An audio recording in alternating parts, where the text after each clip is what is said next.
जय जगन्नाथ नमस्कार।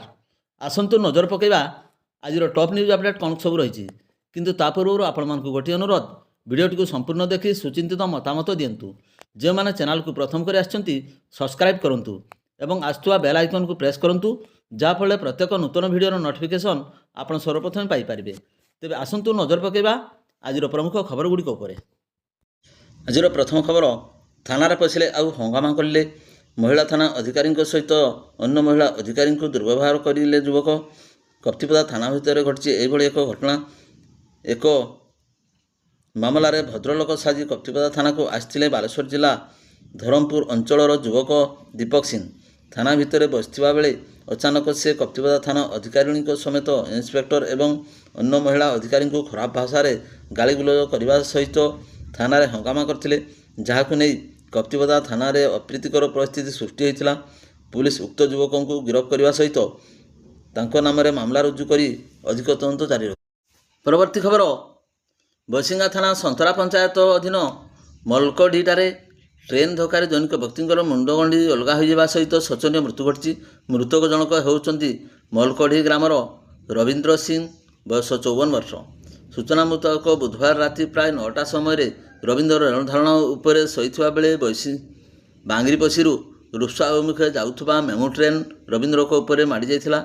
मुंडरू गंडी अलगा हो सहित घटनास्थल ही मृत्यु घटीला।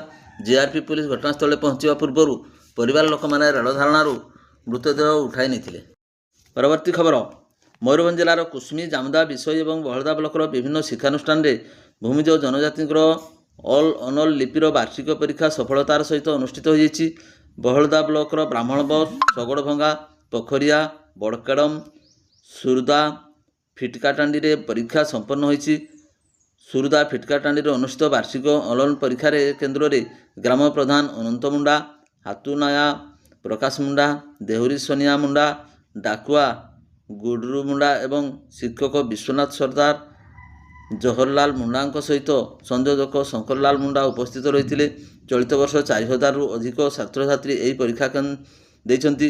टाटा स्टील फाउंडेशन सहयोगिता एवं आयन आखड़ा तिरिलडीह झारखंड द्वारा परिचालित यही कार्यक्रम ओडिशा पश्चिमबंग एवं झारखंड प्राय 128टी शिक्षा केन्द्र में अनुष्ठित होइछि।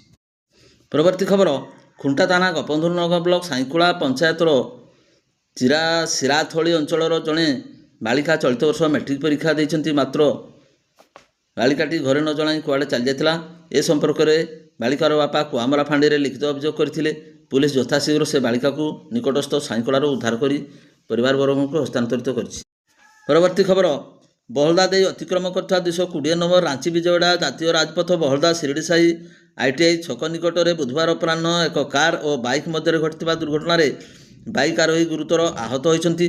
पुलिस तांकु घटनास्थल उद्धार कर रायरंगपुर उपखंड डाक्तरखाना को पठाइथिबा बेले प्राथमिक चिकित्सा पर तांकु बारिपदा पीआरएम डाक्तरखाना को पठाइथिबा जଣା पड़छि।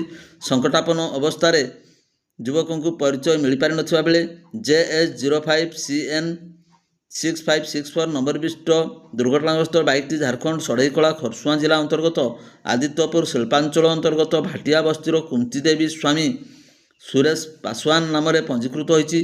दुर्घटनाग्रस्त बाइक तथा ओडी 11J2595 नंबर विशिष्ट कार को जबत कर बहलदा पुलिस पक्षर अधिक तदंत जारी रही।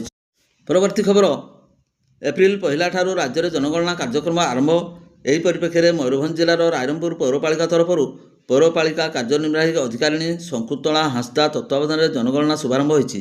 पौरपालिका तरफ पौरांचल 2 नंबर वार्ड तथा बायदापसी ग्रामर महामहिम राष्ट्रपति द्रौपदी मुर्मू को बासभवन को जाई बासभवन रही संपर्कीय साकरमणि टुडू पाखक जनगणना आरंभ करथिले। जनगणनार समस्त तथ्य पचारि बुझिबा सह मोबाइल समस्त तथ्य अपलोड करथिले।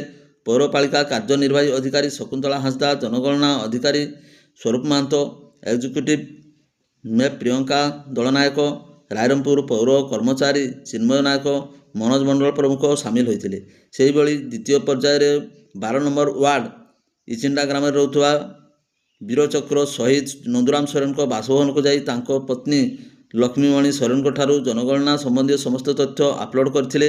जनगणनार पौरपालिका कार्यनिर्वाही अधिकारी शकुंतला हांसदा जनगणना ଅଧିକାରୀ ଆଲୋକ ସିଂ, ଏକ୍ଜିକ୍ୟୁଟିଭ ମ୍ୟାପ୍ ପ୍ରିୟଙ୍କା ଦଳନାୟକ, ବିଭାଗୀୟ ପୌର କର୍ମଚାରୀ ଚିନ୍ମୟ ନାୟକ, ମନୋଜ ମଣ୍ଡଳ ପ୍ରମୁଖ ସାମିଲ ହୋଇଥିଲେ।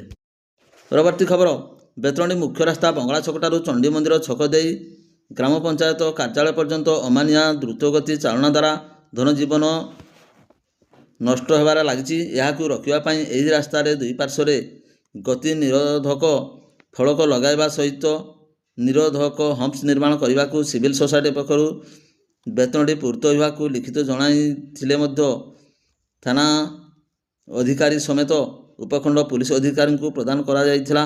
ଅଦ୍ୟାବଧି ଏହାର କୌଣସି ପ୍ରତିକାର କରାନଯିବା ବେଳେ ପୂର୍ତ୍ତ ବିଭାଗ ନୀରବ ସାଜିଥିବା ଯୋଗୁଁ ଦାବି ପୂରଣ ହୋଇପାରିଲା ନାହିଁ ବୋଲି ସିଭିଲ ସୋସାଇଟି କ୍ଷୋଭ ପ୍ରକାଶ କରିଛି।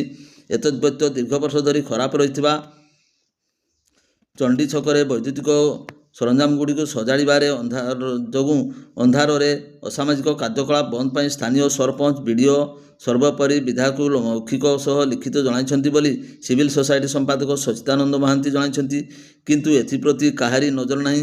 ପୁଣି ବହୁବାର ପ୍ରସ୍ତାବିତ ଏବଂ ବହୁ ପ୍ରତୀକ୍ଷିତ ସିସିଟିଭି କ୍ୟାମେରା ପ୍ରତ୍ୟେକ ଛକ ଜାଗାମାନଙ୍କରେ ଲଗାଇବାକୁ ଦାବି ସିଭିଲ ସୋସାଇଟିର ସମ୍ପାଦକ ଶ୍ରୀ ମହାନ୍ତି, ଅବସରପ୍ରାପ୍ତ କର୍ମଚାରୀ ସଂଘ ସଭାପତି ଶ୍ରୀ ହରିଶ୍ଚନ୍ଦ୍ର ନନ୍ଦ ଗୋସ୍ୱାମୀ ଜଣାଇବା ସହ ଏଥିରେ ବ୍ୟତିକ୍ରମ ହେଲେ ଅପ୍ରେଲ 20 ତାରିଖରୁ ବୟସ୍କ ବ୍ୟକ୍ତିଗଣ ଚଣ୍ଡୀ ଛକଠାରେ ଆନ୍ଦୋଳନ କରିବାକୁ ବାଧ୍ୟ ହେବେ ବୋଲି ପ୍ରଶାସନକୁ ଚେତାବନୀ ଜଣାଇଛନ୍ତି।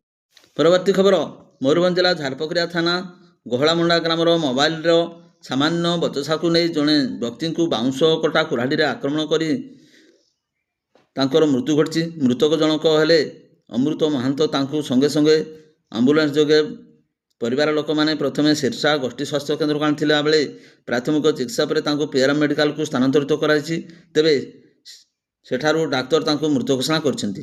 ଥାନାରେ ଲିଖିତ ଅଭିଯୋଗ ଅନୁଯାୟୀ ଏହି ମାମଲାରେ ଅଭିଯୁକ୍ତ ଗୁରୁଗୋବିନ୍ଦ ମହାନ୍ତଙ୍କୁ ଧରିବା ପାଇଁ ବିଭିନ୍ନ ସ୍ଥାନରେ ଚଢ଼ାଉ ଜାରି ରଖିଛି ପୋଲିସ।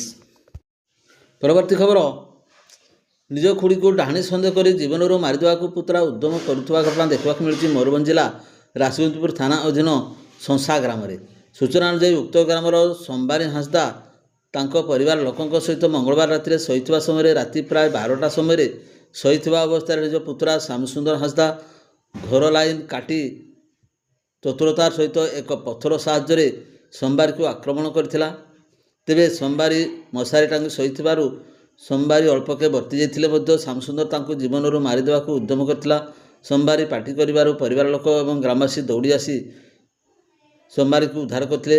ଘଟଣାସ୍ଥଳରୁ ପୁତୁରା ଶ୍ୟାମସୁନ୍ଦର ଫେରାର ହୋଇଯାଇଛନ୍ତି। ଗୁରୁତର ସମ୍ବାରୀଙ୍କୁ ରାସଗୋବିନ୍ଦପୁର ଗୋଷ୍ଠୀ ସ୍ୱାସ୍ଥ୍ୟ କେନ୍ଦ୍ରରେ ଭର୍ତ୍ତି କରାଯାଇଛି।